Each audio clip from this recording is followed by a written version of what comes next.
Boa noite, boa noite, boa noite. Para quem está ao vivo, sejam muito bem-vindos. Para quem vai assistir depois, bom dia, boa tarde. Vocês que estão entrando agora, coisa boa ter vocês aqui conosco. Professor Tiago Cavalcante está entrando nesse momento. Me ouve? Te ouço. E você me ouve? Perfeitamente. Eu não sei se Gostou do meu bigode? Eu não sei se é só para mim. Eu não sei se bigode, bigode de respeito. Gostou? Mas tá com um pequeno eco. Gostei. Tá Tu com deu um uma pequeno travadinha. eco teu. Oi, Yasmin, saudade. Tu tá dando uma travadinha, Gil.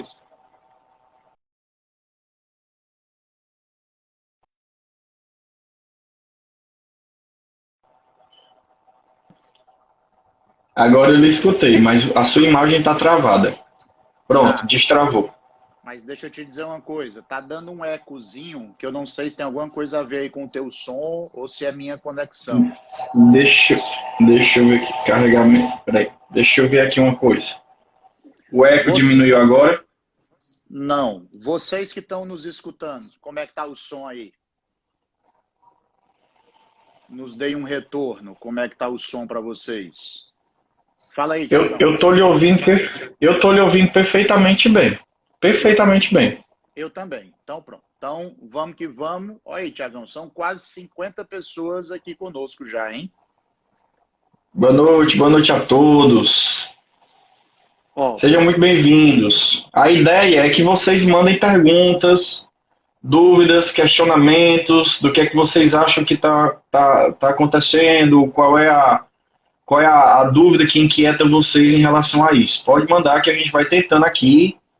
A gente não sabe se vai ser uma live de 1 hora, é mais no sentido de tranquilizar para a gente entender o que é que está acontecendo, quais são os caminhos, tá?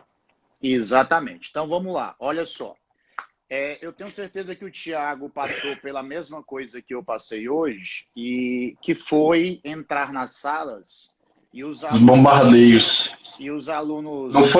Não foi só a Ucrânia que foi bombardeada hoje, não. Inclusive, são 2 dias que o professor se sente assim, alguém importante. É no dia dos professores e quando acontece alguma coisa desse tipo. Meu irmão não parava, não. Não parava. Sem falar em sala, né? Assim que você entrava, os meninos, professor, o senhor vai falar disso, o senhor vai falar disso, o senhor vai falar disso. Muita gente aflita sobre o que está acontecendo. Graças a Deus, porque são nessas horas que a educação mostra o seu valor, né? Então vejam bem, qual é o nosso objetivo aqui hoje? A gente vai fazer aqui um apanhado geral dos últimos dias. Tem gente aqui dizendo que a gente ajudou na aprovação para a Unicristos, que coisa boa.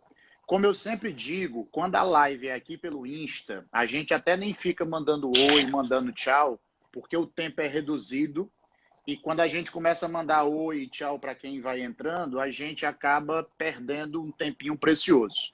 Então, todos se sintam abraçados, todos têm o nosso carinho, mas a gente quer focar, até respeitando o horário, porque a gente sabe que todo mundo teve um dia puxado, cansativo, e a gente não quer desviar muito o foco, não.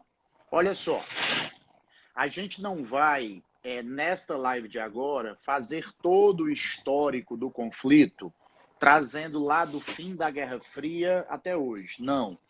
Isso aí a gente já fez em uma live recente da UMA, que está em nosso canal do YouTube, quase 2 horas de live, que está lá disponível para vocês.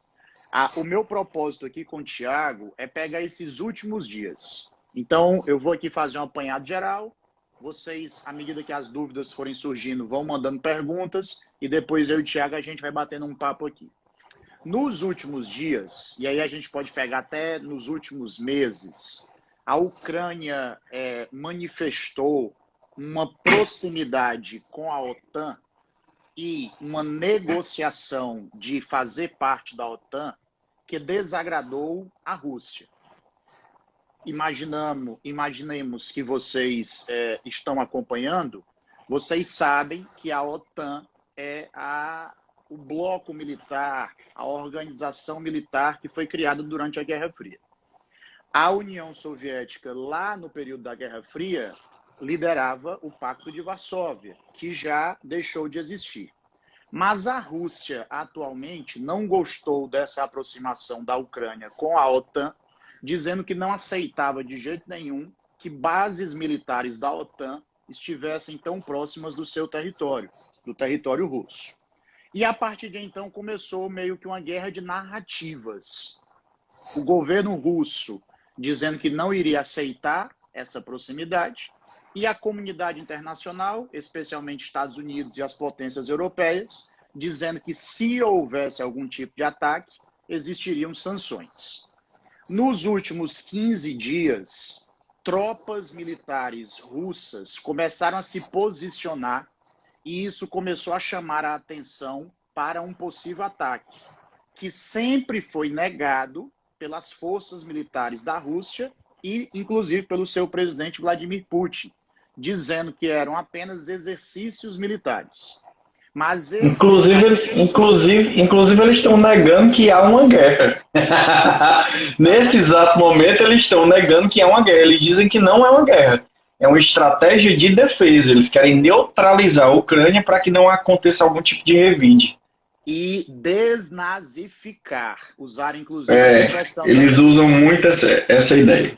E como eu ia dizendo, o governo Biden, ele era sempre muito enfático em dizer que tinha informações de que a Rússia estava planejando sim um ataque e, inclusive, anteontem, o governo Biden disse que tinha informações que o ataque estava próximo a acontecer.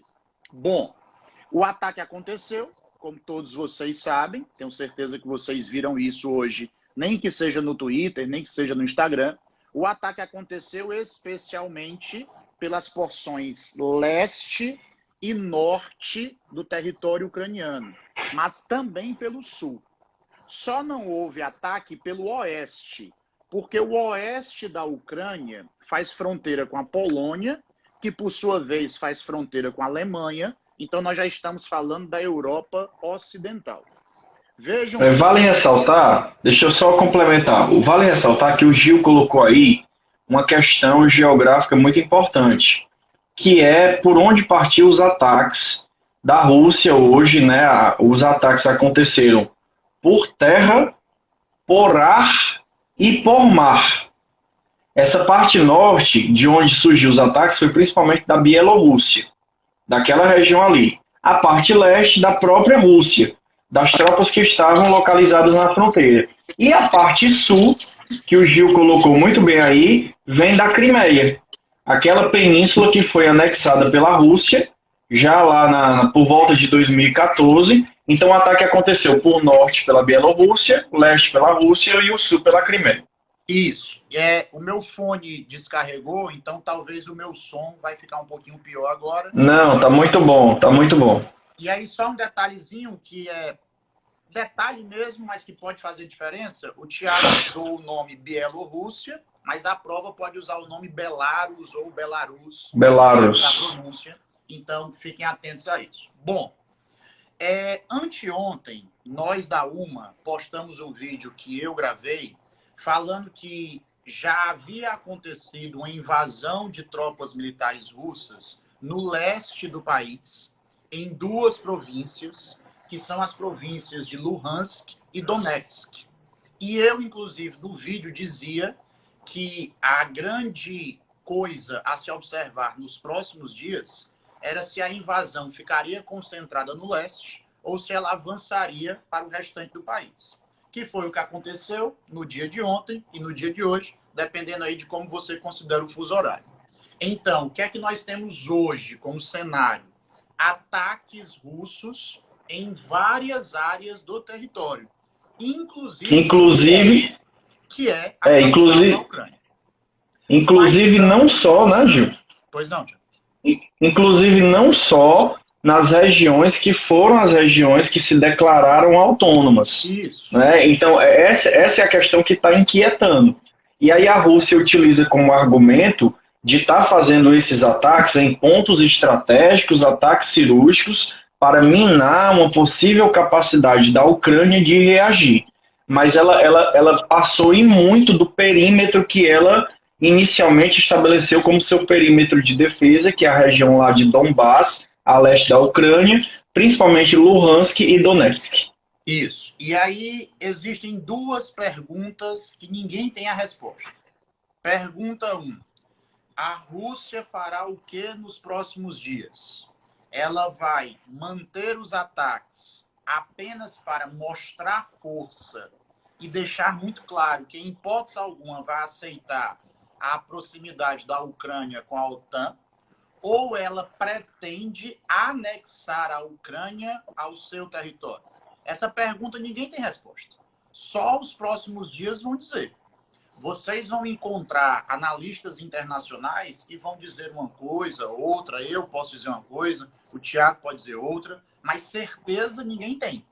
Então, essa é uma questão que nós temos que acompanhar. Repito, tá? Para ficar bem claro. A Rússia está fazendo todos esses ataques apenas para demonstrar força e demonstrar que realmente não vai aceitar a relação entre Ucrânia e OTAN, ou ela pretende, de fato, anexar a Ucrânia ao seu território. E a segunda pergunta, que ninguém tem uma resposta do que vai acontecer, é a reação da comunidade internacional. O que é que nós sabemos até agora? Que Estados Unidos e Reino Unido já declararam oficialmente algumas sanções. Sanções econômicas, por exemplo, sanções a multinacionais russas e, inclusive, ameaças comerciais. É provável que outros países, no dia de amanhã, também informem quais são as suas sanções. Eu hoje assisti ao vivo o pronunciamento do Biden, presidente dos Estados Unidos. E uma coisa que ele deixou clara, eu acho importante dizer para vocês. Ele disse que os Estados Unidos não têm nenhum desejo de atacar a Rússia. Entretanto, e esse entretanto é que é importante salientar, não aceitará que nenhum membro da OTAN seja atacado. Gildésio, vamos olhar, tá? Tem gente aqui pedindo para a gente olhar as perguntas, nós vamos olhar sim. A gente está só fazendo essa contextualização para daqui a pouco a gente olhar as perguntas. Quando o governo Biden diz que nenhum membro da OTAN será atacado impunemente, quem são esses membros mais próximos da Ucrânia? Aí a gente vai lembrar da Polônia e a gente vai lembrar das 3 nações bálticas, Lituânia, Letônia e Estônia. Então, geograficamente, a Rússia invade a Ucrânia. Se essa invasão se estender para oeste, a Rússia estaria atacando membros da OTAN. E está firmado o pacto de que quando uma nação é atacada, toda a OTAN tem obrigação de defender aquela nação. Por isso, artigo 5, né, Gil? Artigo 5, exatamente. Artigo 5, viu? Para quem vai fazer vestibulares aí, fica atento. É o artigo 5 da OTAN. Se um país membro for atacado, os outros obrigatoriamente eles vão revidar. Por que não houve um revide agora mais forte contra a Rússia nesse primeiro momento? Porque a Ucrânia não faz parte nem da OTAN, nem da União Europeia. Exatamente. Então, a questão é, e hoje eu escutei vários analistas também levantando essa ideia, a Rússia usará a estratégia de parar na Ucrânia para não ser atacada pela OTAN, ou o desejo do Putin é maior do que atacar apenas a Ucrânia? São perguntas que, eu repito, nós temos como conjecturar, mas somente os próximos dias é que vão trazer a resposta real disso, tá? Então, montamos aqui o contexto, a gente agora vai começar a responder as perguntas que estão chegando. Thiago, me tira uma dúvida. Tu tens como ver as perguntas ou só eu que tenho como ver? Cara, eu consegui ver uma ou outra pergunta aqui, mas acho que eu não consigo ver todas, não. Pronto. Pois eu sei que tem uma pergunta aqui. Tem uma pergunta aqui que é o seguinte, ó. Calma. Eu consigo ver todas aqui, porque como eu entrei pelo Insta da plataforma, eu consigo ver todas. Aí a gente vai uma, só que a gente vai ter que ser objetivo, porque graças a Deus são muitas perguntas. Então, tá, vai. Vai objetivo aqui. o que o domínio russo sobre a usina de Chernobyl muda no cenário da guerra? Queres responder essa? Essa questão, eu particularmente, eu não vejo, não sei se o Gil concorda comigo, eu não vejo em que Chernobyl pode mudar esse cenário. A ameaça que Chernobyl representava antes, ela continua representando. É uma usina que teve o maior acidente nuclear da história e ali tem resíduos radioativos. Mas eu não sei como é que isso daí poderia ser usado militarmente para chantagear a Europa de alguma maneira. Se de repente os russos, como forma de chantagear, retirassem lá a estrutura que cobre Chernobyl e eventualmente contaminassem a Europa, eles também iriam se contaminar. Eu acredito que é mais uma questão de defesa, uma questão estratégica, mas particularmente eu não vejo Chernobyl como um possível trunfo nessa guerra. E só um complemento rápido, não deixa de ser um símbolo, né?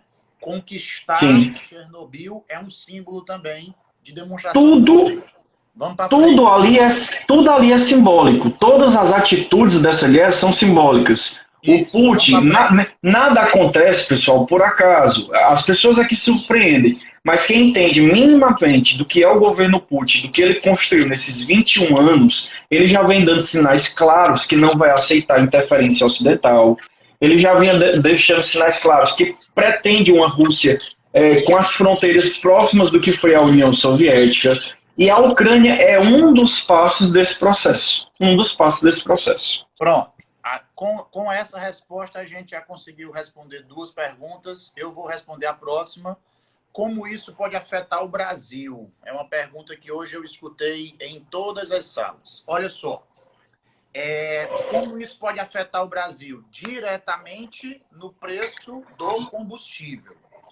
Hoje, o preço do barril de petróleo já passou de $100, o dólar já fechou em alta e as bolsas pelo mundo inteiro caíram.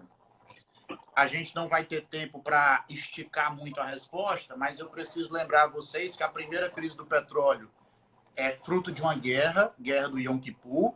A segunda crise do petróleo é a Revolução Islâmica no Irã. E a terceira crise do petróleo é outra guerra, a Guerra do Golfo, entre Kuwait e Iraque. Então, nós estamos diante, ainda não foi nominalmente assim chamada, mas nós estamos diante de um outro fato muito importante que vai gerar aí uma disparada no preço do petróleo. Então, qual a consequência disso para o Brasil? Consequência direta é o preço do combustível. No que diz respeito à geopolítica, hoje, para quem eu dei aula, nós conversamos sobre isso. No que diz respeito à geopolítica, o Brasil está na famosa sinuca de bico, em virtude da visita oficial feita pelo presidente Bolsonaro na semana passada à Rússia. E ao estar na Rússia na semana passada, o Brasil não oficialmente, mas indiretamente se coloca ao lado da Rússia. Hoje, e eu também vi isso, então não li, não foi que alguém me contou, eu vi. Hoje houve uma pequena cisão entre o presidente Bolsonaro e o vice-presidente Mourão, porque o vice-presidente mais cedo condenou a Rússia pelos ataques e disse que a comunidade internacional deveria agir com violência.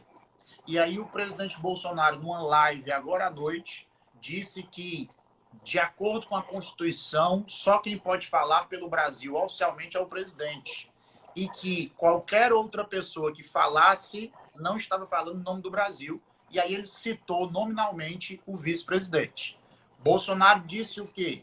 Diz que espera que tudo se resolva em paz. Então, geopoliticamente, nós temos aí uma situação porque a comunidade internacional pressiona o Brasil para que se manifeste claramente, mas o Brasil, semana passada, estava fechando acordos comerciais com a Rússia, especialmente no que diz respeito a fertilizantes. Queres completar, Thiago?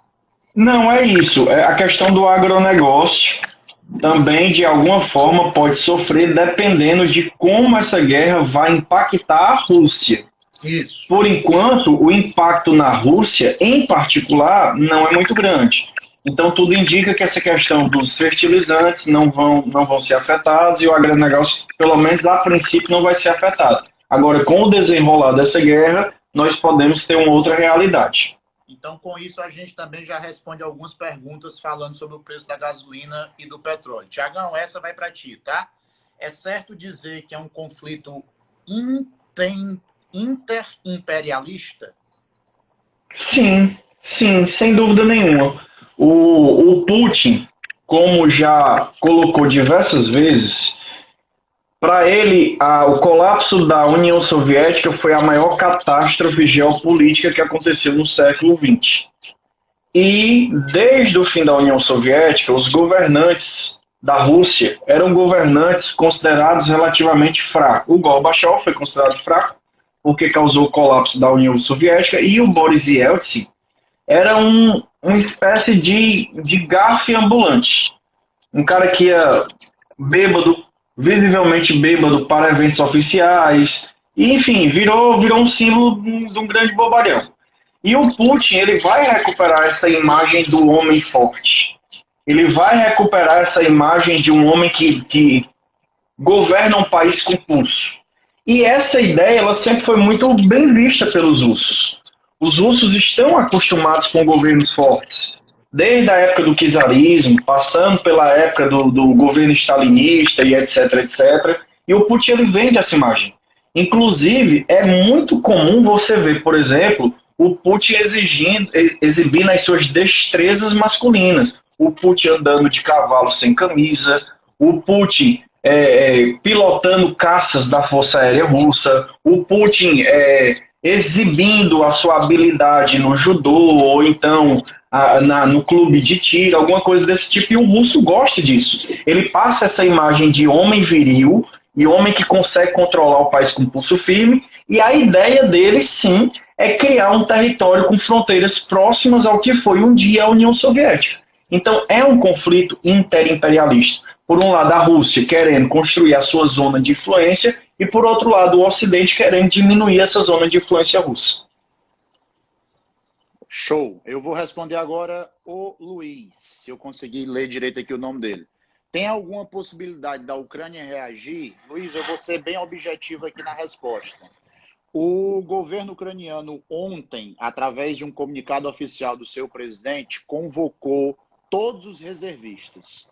Os homens da Ucrânia, inclusive, estão oficialmente proibidos de sair do país para que possam prestar serviço às Forças Armadas.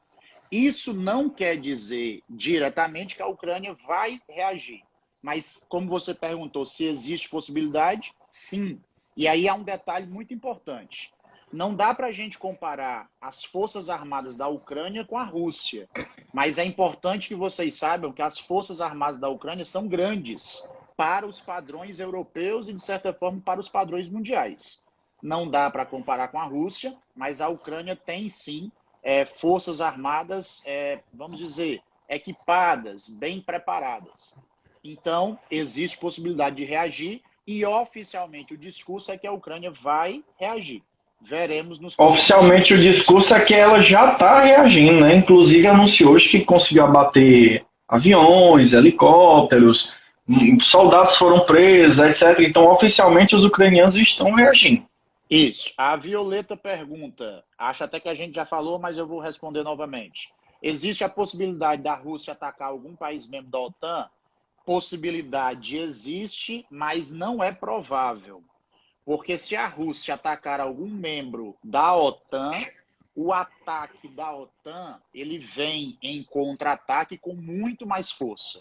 Do mesmo jeito que existe um desnível muito grande entre as Forças Armadas da Ucrânia e a Rússia, também não dá para comparar as Forças Armadas da Rússia com as Forças Armadas da OTAN. Inclusive, amanhã, no nosso Instagram, eu vou fazer uma postagem sobre isso, comparando as Forças Armadas da OTAN com a Rússia. Então, acreditamos que não acontecerá, mas que existe a possibilidade, depende de qual é o plano da Rússia. Como a gente já falou, existe aí uma grande dúvida na comunidade internacional.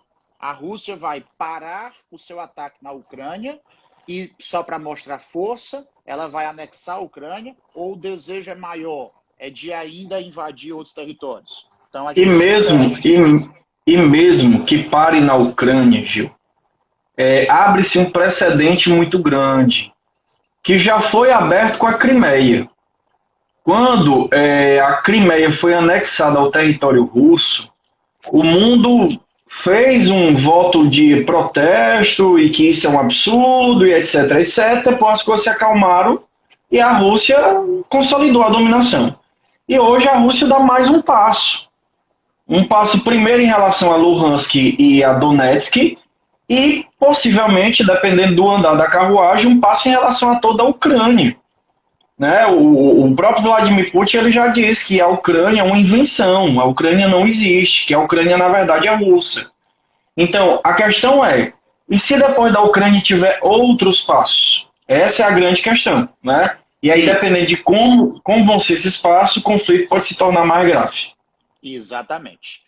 A Clara Benevides pede para a gente explicar o começo, de onde veio isso. Clara, eu vou só te dar pistas, porque realmente a gente não tem como voltar tanto assim por causa do tempo.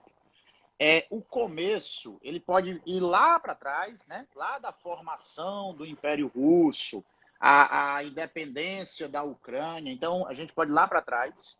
A prova pode falar, a partir de 91, da dissolução da União Soviética e a independência da Ucrânia. Mas se a gente quiser pegar desses últimos meses para cá, o começo está na aproximação da Ucrânia e OTAN.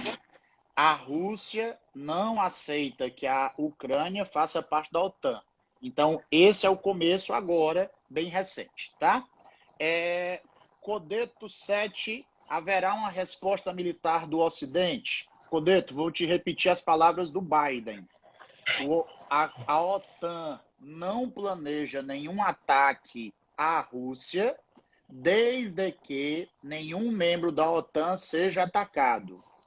Entre aspas, se ficar só na Ucrânia, e esse só, porque obviamente a gente tem que ter compaixão pela população ucraniana, se ficar, entre aspas, só na Ucrânia, o que deve acontecer é só sanção, sanções econômicas que devem acontecer. O ataque militar, a resposta militar, oficialmente, segundo o governo Biden disse hoje, só se um membro da OTAN for atacado. A Lívia pergunta, professores, vocês acham que se o Trump estivesse no comando dos Estados Unidos, essa guerra teria sido evitada? Vai, Thiago. O e se em história é muito complexo. História, não sei como é que a geografia trabalha com isso, mas acredito com a mesma característica, não trabalha com astrologia, não trabalha com futurologia.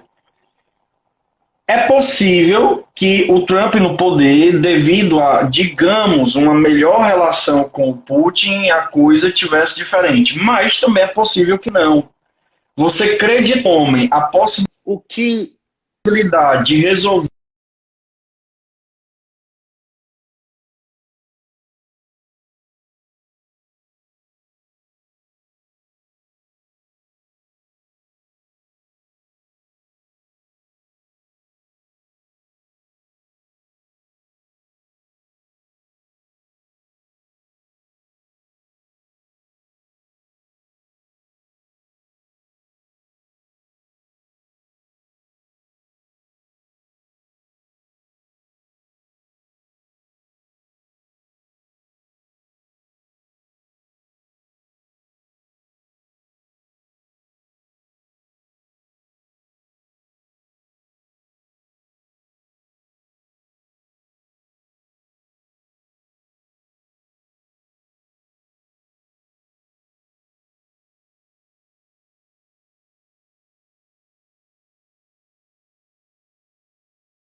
Gil, me ouve?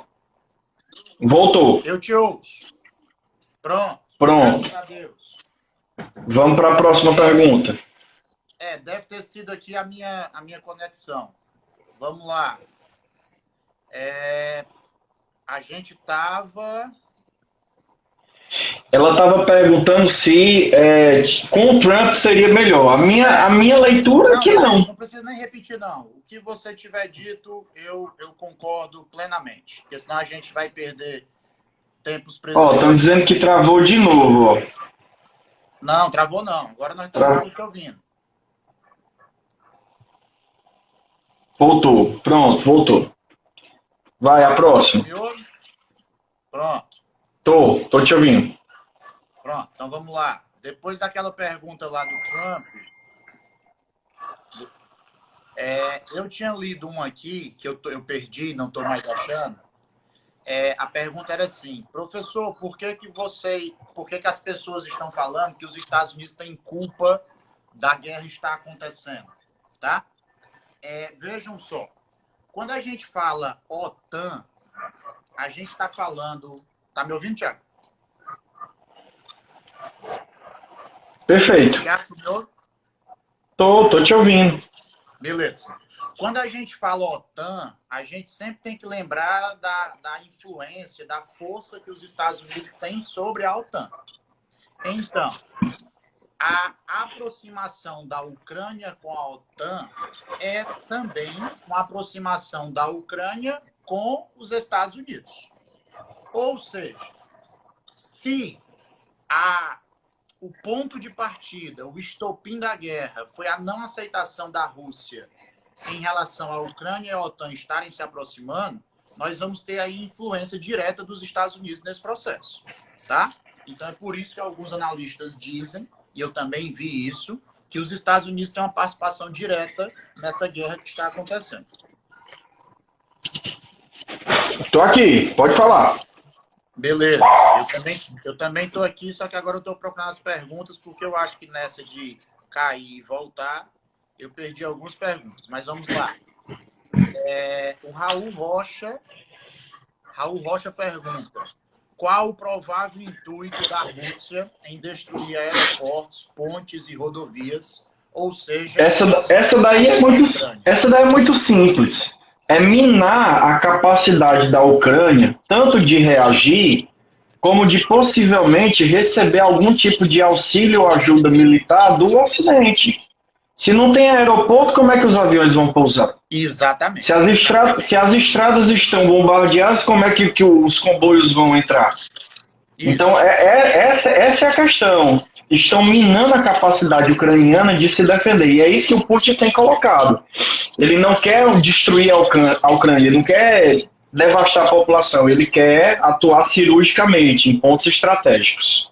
O Florencio faz uma pergunta maravilhosa, Florencio.26. É possível a China aproveitar essa janela para ir atrás de Taiwan? Florencio, eu sou capaz de afirmar que nós veremos brevemente a China atacando Taiwan. A China fazendo um movimento de, entre aspas, reconquistar Taiwan. Não temos como afirmar se esse momento será agora, nesses próximos dias, como você disse, aproveitando a janela, ou será daqui a uma semana ou um mês. Mas sou capaz de afirmar que isso irá acontecer dentro em breve. Vamos para frente. Tiago, responde essa, do Rodrigo Medeiros. A Rússia pode ser retirada do Conselho Permanente de Segurança da ONU? Eu não sei especificamente como é que é a regra do Conselho de Segurança para esse tipo de ação que a Rússia tomou agora. Mas certamente deverá haver algum tipo de discussão a nível de ONU, a nível de Assembleia Geral, se um membro, na visão deles, desobedece às convenções internacionais. É isso que o mundo está se perguntando. Nós vamos deixar que a Rússia simplesmente passe por cima de todas as regras, todas as convenções e faça o que quer? Essa é a grande questão. O Conselho de Segurança esteve reunido nos dias e a Rússia tem mantido aquilo, Tiago, que você falou lá no início, né?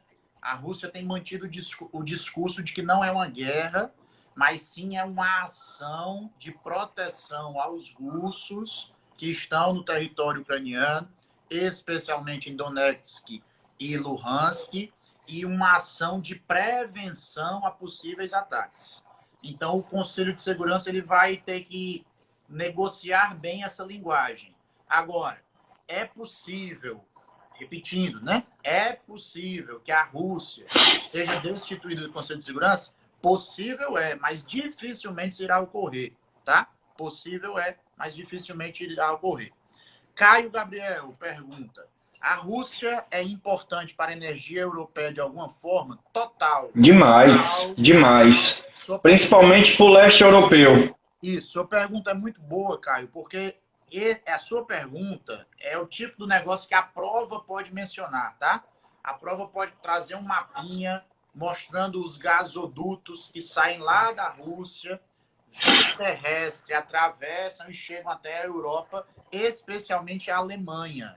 Então, fica aqui uma dicasinha bem importante, um intenso relacionamento energético da Rússia com toda a Europa, mas especialmente com a Alemanha. Bom, a Heloíse, pode citar um pouco sobre o interesse em Chernobyl? Heloíse, nós já falamos sobre isso, mas respondendo novamente, só que dessa vez mais rápido, a conquista de Chernobyl é, acima de tudo, uma conquista simbólica. É claro que se os russos têm o controle sobre Chernobyl, eles têm uma arma química nas mãos, tendo em vista que toda aquela área ainda contém radioatividade, mas não é muito claro o que poderia ser feito com isso. Então, é difícil imaginar que os russos usarão aquela radioatividade como arma de guerra. Impossível isso acontecer? Claro que não, mas é difícil imaginar. Então tem mais aí um lance simbólico do que propriamente algo concreto como arma de guerra, tá? Dandes pergunta assim: por que o flerte da OTAN com um país de governo neonazista não teve uma repercussão tão negativa?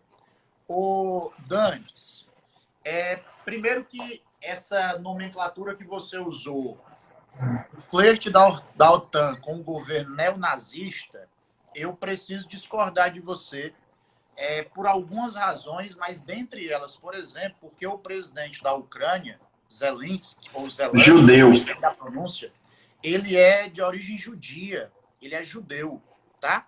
Então, se você me disser, professor, dentro da Ucrânia tem grupos neonazistas, aí tudo bem, aí é uma outra coisa.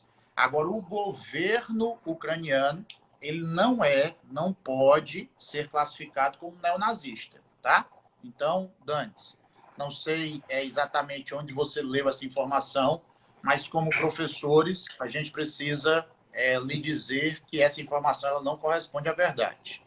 Indo para frente, deixa eu procurar aqui, Tiagão. Olha o tempo, como é que está o tempo? Só um minuto. Eu acho que eu estou aqui no finalzinho. Pronto, as últimas perguntas aqui. Ó. Acham que a China vai invadir Taiwan? Essa a gente já respondeu, né? Essa a gente já respondeu. Sim. Pronto. O professor Gildés, inclusive, já cravou, viu? Vai acontecer. Olha aí o negócio. Não, cravei sim, com certeza. Queridos, eu não sei se eu perdi alguma pergunta, mas eu acho que nós respondemos todas, tá? Então, olha só, qual é a nossa função enquanto pessoas que, claro, se interessam pelo que está acontecendo no mundo, mas também nossa função enquanto aqueles que estão se preparando para vestibulares, acompanhar os próximos passos.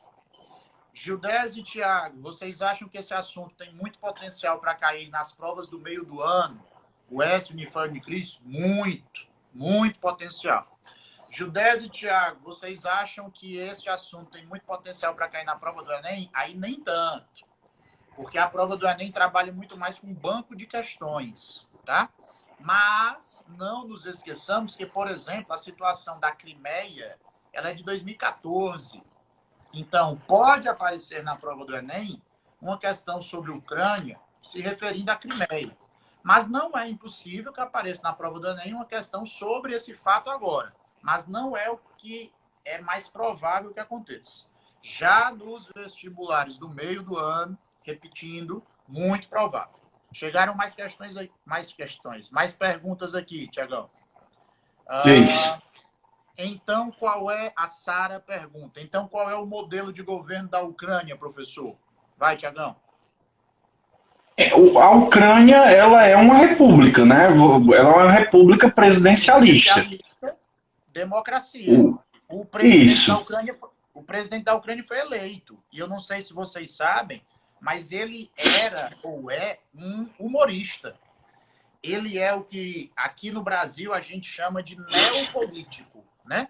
Ele nunca havia sido político, nunca havia concorrido a nenhum cargo e se candidatou a presidente e, para surpresa dos mais céticos, ele ganhou a eleição, tá? É o que alguns gostam de chamar de outsider.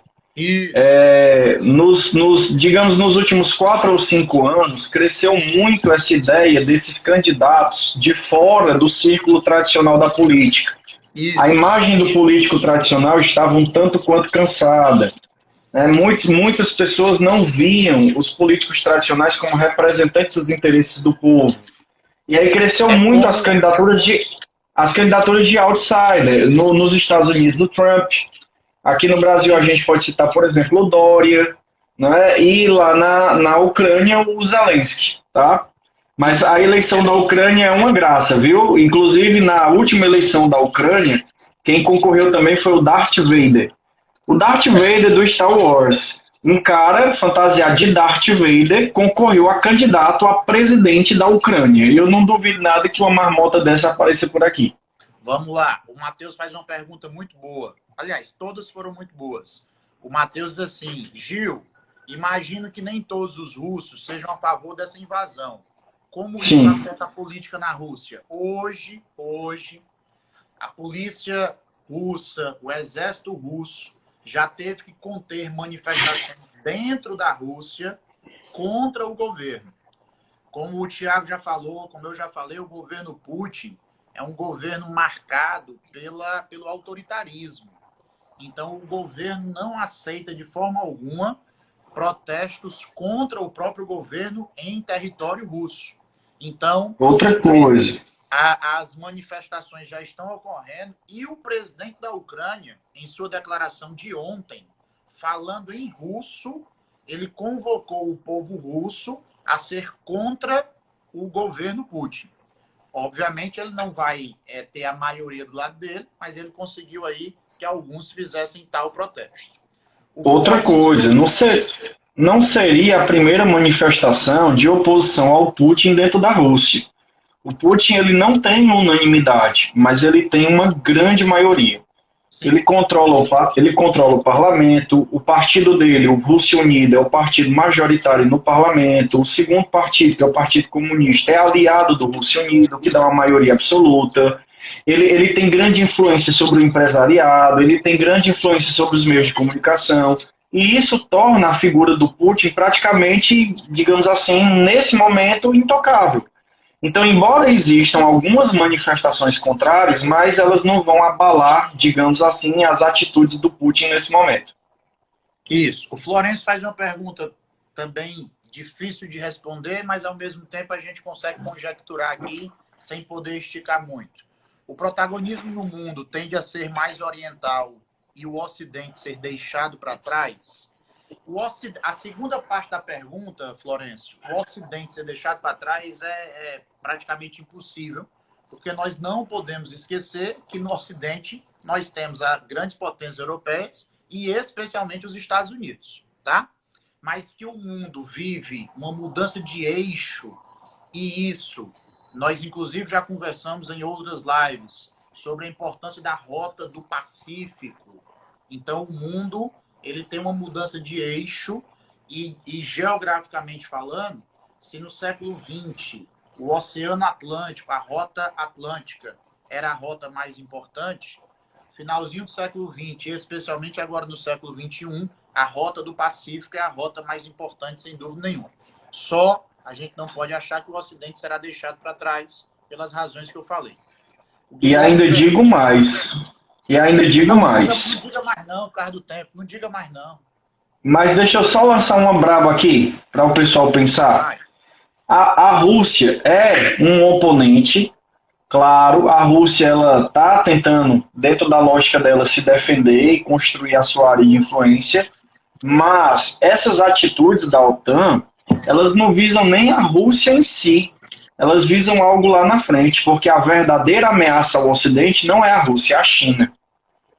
Então, para que haja digamos, um enfrentamento do Ocidente contra o poderio chinês, é necessário que a China não tenha um possível aliado tão poderoso quanto a Rússia.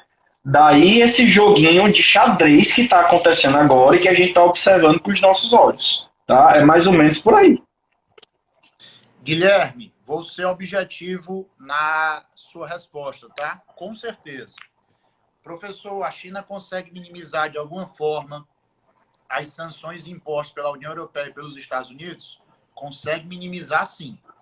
Ela não vai conseguir suprir totalmente, mas minimizar, com certeza, matéria-prima, até mesmo financiamento. Então, minimizar, com certeza. Matheus pergunta: professores, os senhores acham que pode haver um paralelo entre a Polônia pré-Segunda Guerra e a atual Ucrânia? É possível o conflito se tornar global? Tiago, seja objetivo na primeira pergunta, eu respondo a segunda, vai. Tem coisas parecidas, sim. Inclusive, a conferência que fizeram há pouco, para tentar intermediar uma solução pacífica, chama-se Conferência de Munique. Antes da Segunda Guerra também teve uma Conferência de Munique. Então, essas coincidências inquietam, de fato. Mas, se houvesse um lugar para onde as pessoas ricas e poderosas pudessem transferir um outro planeta a sobreviver a uma guerra de proporções nucleares, haveria uma guerra mundial. Mas enquanto isso não existir, a possibilidade de uma guerra mundial é muito limitada. Porque seria destruição em larga escala. Isso não é interessante para ninguém. Exatamente. O Caio pergunta: vocês viram o post no Twitter da conta oficial da Ucrânia? É uma imagem do Stalin, tipo orgulhoso do Putin. Caio, eu lhe confesso que eu não vi, porque eu não tenho Twitter, mas eu escutei hoje um jornalista mencionando alguma coisa sobre. Eu só não tenho certeza, Caio, e aí me perdoe exatamente por não ter certeza, mas se eu não me engano, o jornalista falou que era o Hitler, comparando o Putin com o Hitler. O Hitler. É como se o Putin fosse um aprendiz dos passos do Hitler. Foi isso que a Charles quis insinuar. Então, Caio, a não ser que tenha tido outra, tá? Mas a que eu escutei falar é que era como se o Putin fosse comparado ao Hitler, tá bom? Não ao Stalin. O Caio também... tá aqui. Publiquei sem terminar. Enfim, minha pergunta é: o que o Putin faz exatamente para sempre vencer? O que o Putin faz exatamente para sempre vencer? A gente já falou um pouco sobre isso. Agora, o vencer é muito relativo, né? Porque, repito, militarmente falando, eu não acredito que o Putin vai ter coragem de enfrentar a OTAN, tá? Militarmente falando. Agora, a não ser, Caio... eu acho que eu entendi o que o Caio perguntou. Eu acho que é vencer as eleições. Né, Tiago? Acho que deve ser isso. Deve ser. Deve ser isso. Deve ser vencer as eleições. Caio, tem um pouco do que o Tiago já falou, que o Putin reacendeu dentro da sociedade russa esta imagem do líder forte, do líder vigoroso. E existem denúncias, e nós, professores, temos que ter sempre cuidado com isso, denúncias de que as eleições também são manipuladas. Agora, como são só denúncias, a gente não pode afirmar, tá? Sem falar, Gil, que ele tem uma sorte danada dos opositores dele se dar mal. De vez em quando, um opositor dele acaba sendo envenenado, um outro cai em fraude fiscal. Os opositores deles são muito descuidados. Então, por causa desse excesso de descuido dos opositores, ele acaba aí se imortalizando como o grande líder russo e provavelmente por muito tempo. O Matheus coloca aqui, ó. A maior parte dos países europeus está contra a ação da Rússia. Imagino que tem um plano para suprir a possível abstinência de petróleo. Qual seria esse plano? Matheus, eu não sei se eles têm esse plano, não, viu? Eu não sei se eles têm um plano para suprir a abstinência de petróleo nesse momento que se ela acontecer, ela será abrupta, né? Agora, a Europa é um continente bem avançado no que diz respeito à diversificação da sua matriz energética. Tá tendo o quê? A Europa, ela, por exemplo, a França já tem uma energia nuclear mais desenvolvida e outros países estão buscando outras fontes de energia. Mas se esse rompimento do fornecimento de gás e petróleo for abrupto, eu acho que não há um plano muito bem feito para isso, não. Certo? Acho que eu respondi o Matheus. Pronto. Márcio Miquiles está aqui dizendo que está com orgulho da gente. Pronto. A Nath Teixeira está aqui confirmando que lá na charge é o Hitler e não o Stalin. Pedro Israel também está aqui colocando coraçõezinhos. Pronto, Jadson. Jadson, grande professor de geografia. Grande abraço, meu querido. Todo o meu respeito pelo seu trabalho, tá? Muito feliz pelo seu crescimento. O Jadson colocou aqui que realmente são as eleições. E o Matheus colocou aqui mais uma. Vamos lá. Essa parte de ser uma cadeira fixa não deveria ser altamente afetada pela repressão que a Rússia faz sobre a sua população? É porque a geopolítica, meu querido Matheus, ela vai muitas vezes além do nosso bom coração. Eu disse isso hoje em várias salas. Às vezes a gente quer olhar para o cenário internacional com o coração bondoso, misericordioso que a gente tem. Mas os interesses internacionais, infelizmente, muitas vezes eles passam por cima. E, inclusive, eu preciso deixar algo claro aqui, tá? Em nenhum momento, vocês podem olhar para essa questão achando que a Rússia é a vilã e que os Estados Unidos são os bonzinhos e que aqui existem lobo mau e chapeuzinho. Não, tá? Aqui existe apenas um lado sofredor, que é o lado das pessoas que estão morrendo. A população, os civis. Nem mesmo o governo ucraniano pode ser colocado aqui como o mocinho, não. Nesse cenário, não tem mocinho, infelizmente, tem muito interesse por trás. E a nossa função é analisar. Perfeito. Show. Acho que nós respondemos. Pronto, tem mais um aqui. É possível a Rússia se tornar socialista no futuro de maneira familiar, com possível aliança com a China? Vai, Thiago. Eu não vejo essa possibilidade. Inclusive, uma das coisas que o Putin fez hoje foi se reunir com um corpo de empresários russos, empresários que investem na Rússia e que têm negócio com a Rússia, para discutir qual vai ser o impacto dessas sanções dentro dos seus negócios.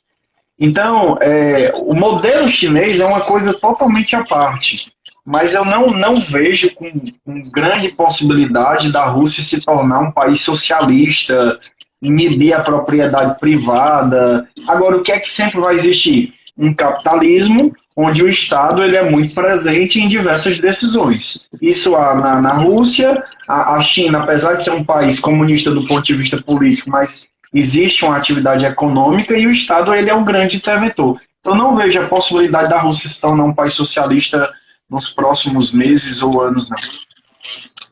Dandes, professores, os Estados Unidos têm algum interesse que esse conflito acontecesse? Dandes, que o conflito aconteça, eu não consigo elaborar sem achar que eu estou indo muito para uma teoria de conspiração, tá? Mas que existe o interesse dos Estados Unidos. Existe o interesse dos Estados Unidos, que foi mencionado agora por Thiago, de se aproximar do lado leste da Europa e ficar mais perto ali da China, sem dúvida alguma, tá? O interesse não é nem tanto na Rússia, o interesse é na China. Eu acho que meus fones vão descarregar. Eu vou tentar aqui tirar eles para ver como é que fica. Beleza. Então a gente está caminhando aqui para o final. Acredito que a gente respondeu todo mundo. Tiagão, tu tá me escutando? Sem fone? Como é que tu tá? Será que eu travei de novo? Me ouve, me ouve? Eu te ouço. Pronto. Você me ouve? Perfeito. Vamos arrematar? Tá segurando mim aqui até as horas da noite. O som do Thiago tá extremamente alto, do Judés baixo. Eita, minha Nossa Senhora. Ó, melhorou o meu som? Peraí, Thiagão. Me digam aqui se travou. Luana, por favor. Vai, Ismael. Vai ficar assim. Vai ficar gravado. Agora que ele tirou o fone, tá no volume bem melhor.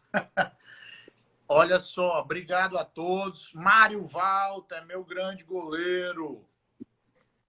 Meu filho de 4 anos está dando boa noite. Boa noite para o seu filho de 4 anos. Tá normal, as pessoas estão dizendo. Agora, é engraçado, para mim o Thiago tá travado. Alô para João Vicente. João Vicente, meu querido, grande abraço para você. Boa noite. Beijo para todos. Eu estou impressionado com o número de pessoas, uma hora dessa, acompanhando a gente. E a Uma segue com a sua missão, segue com o seu objetivo, que é levar luz, levar conhecimento quando a gente acha que precisa levar, tá? E mais, Fala aí pra ver se eu te escuto. E mais, além da UNO fazer esse papel, quando houver qualquer atualização em relação à guerra, a gente vai trazer aqui novidade para vocês, pessoal. Fique atento ao nosso Instagram, fique atento às nossas postagens, nas nossas redes sociais, que sempre que tiver uma novidade, hoje essa live não estava planejada, a gente fez ela extraordinária e foi muito bom. Eu acho que cumpriu os nossos objetivos, não foi, Gil? Com certeza. E um pedido todo especial a vocês, né? Divulguem a Uma, tá? Divulguem a Uma, porque a gente quer atingir mais pessoas. Vocês podem nos achar gratuitamente no YouTube, no Instagram, no nosso podcast que está no Spotify. E presencialmente, quem quiser ter aula conosco, nós temos o nosso curso e no nosso Insta tem todas as informações que eu não vou dar agora em virtude do avanço do horário. Tá bom? Obrigado pelos comentários elogiosos.